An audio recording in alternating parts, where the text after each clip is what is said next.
The Labor government has been in power for 100 days, of course. Yesterday, Anthony Albanese went through what he sees as his achievements. Most political analysts would suggest on foreign affairs, it's so far been pretty sure-footed effort, including from Penny Wong.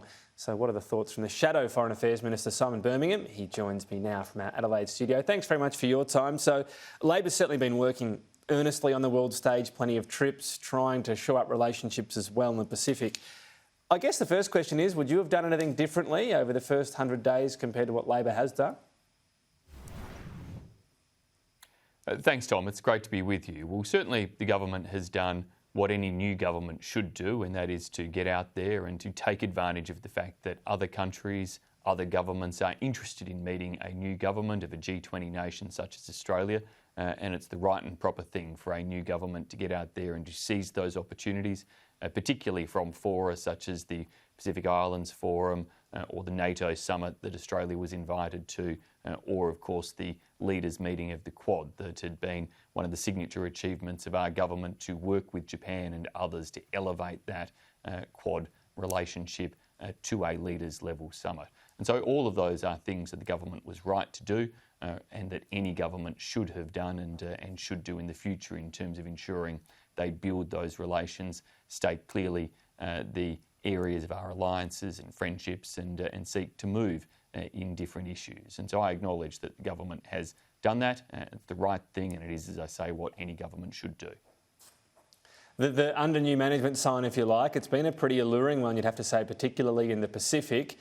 Does it feel as though more attention and from higher up, visits from the Foreign Minister and Prime Minister have made a difference there? Tom, only time will tell. I don't accept the theory that there has been an increase in attention there. Let's remember that after the 2019 election, the very first international visit the then Prime Minister made was into the Pacific. And so that was then disrupted in terms of the flow of visits as a result of COVID-19 and particularly the very tight quarantine arrangements that occurred across Pacific Island nations. But I think it's right the government pays significant attention to the Pacific. The previous government did with the Pacific Step-Up strategy that saw us open around half a dozen new embassies and high commissions across the Pacific, position Australia as the only country to have that diplomatic mission in every single one of the Pacific Island Forum nations. That was a significant investment and step up, coupled with additional infrastructure support and the like.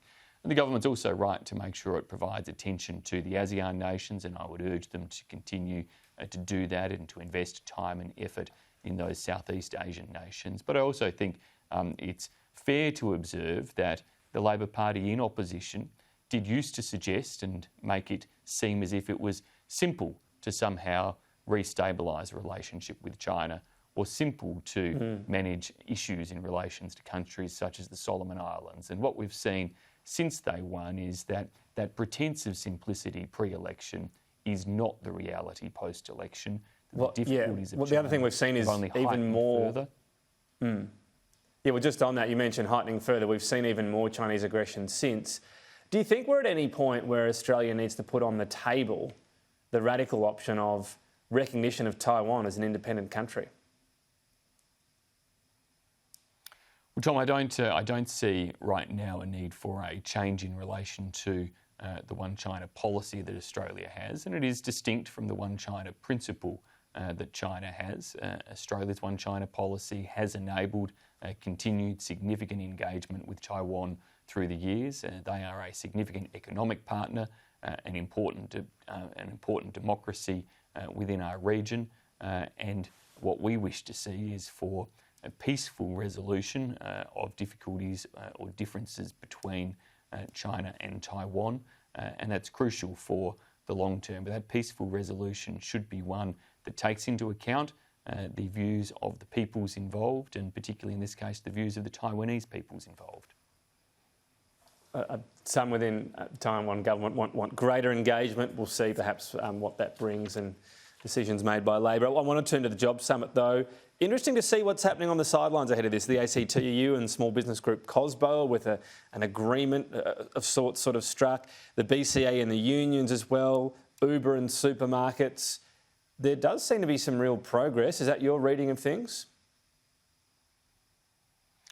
We'll have to see in terms of the detail that actually comes out. A number of these are principal level agreements and developments, and of course we always wish to see businesses and unions, employers and employees working effectively together, and that should always be encouraged across the board. But the real test of this job summit is whether at the end the local butcher or the local tech startup or any other small or medium-sized business and engine of job growth across Australia is better placed to be able to employ more Australians, to increase their wages. They're the tests that need to be met, and we'll only know whether they're going to effectively be met when we see the detailed outcomes. Certainly not going to be a good thing if the real detail that comes out of it is simply adhering to the ACTU's wish list rather than things that are going to make life palatable. Right. Well, so far these businesses to employ people. Yeah.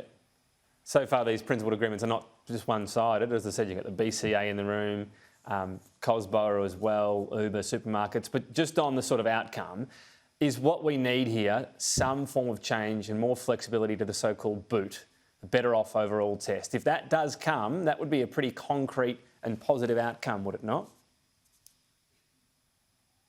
Well, if it can provide for flexibility in a way that makes it easier for businesses to strike enterprise agreements and to get them registered and recognised faster and quicker, then that would be a good thing. But if it doesn't occur in a way that recognises the differences of businesses, and this is indeed where the risk of some of what the trade unions movement's shopping list appears to be, that request for enterprise agreements to not really be enterprise agreements, but to sit across an entire industry, notwithstanding the differences that exist in different businesses and enterprises. So that's where I say the detail matters. The principle of indeed a simplified, better off overall test is a decent principle, but the detail is really where the rubber hits the road. Okay, and fair enough. But if that detail is real and positive change, businesses are happy with it, that you can get flexibility, that would make this more than a talk fest, wouldn't it? Well, if that detail emerges and actually has consensus that the government then brings forward as proposals for legislative reform, then all well and good. They're the government, that's what they should be doing. Okay. All right, fair enough. We'll wait to see that outcome because the detail is fair enough. There's a lot of, I'm sort of reading things and trying to figure out what they mean myself, so I don't blame you for wanting that. Childcare, Labor bringing forward changes, making this more affordable for parents.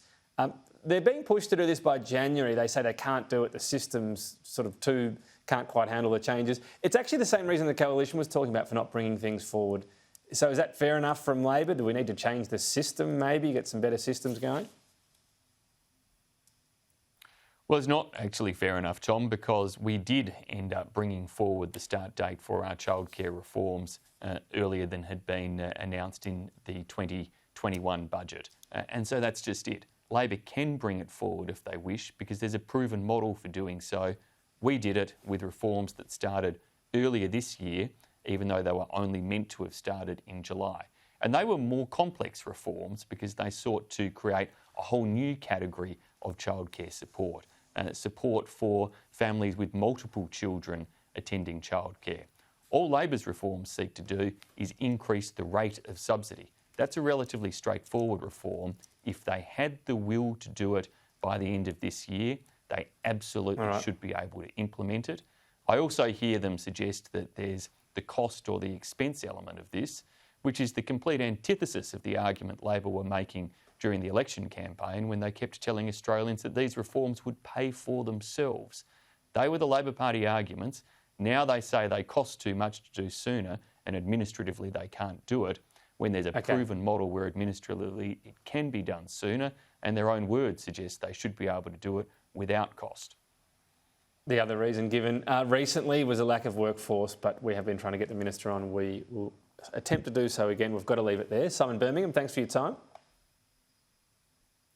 Thanks, Tom. My pleasure.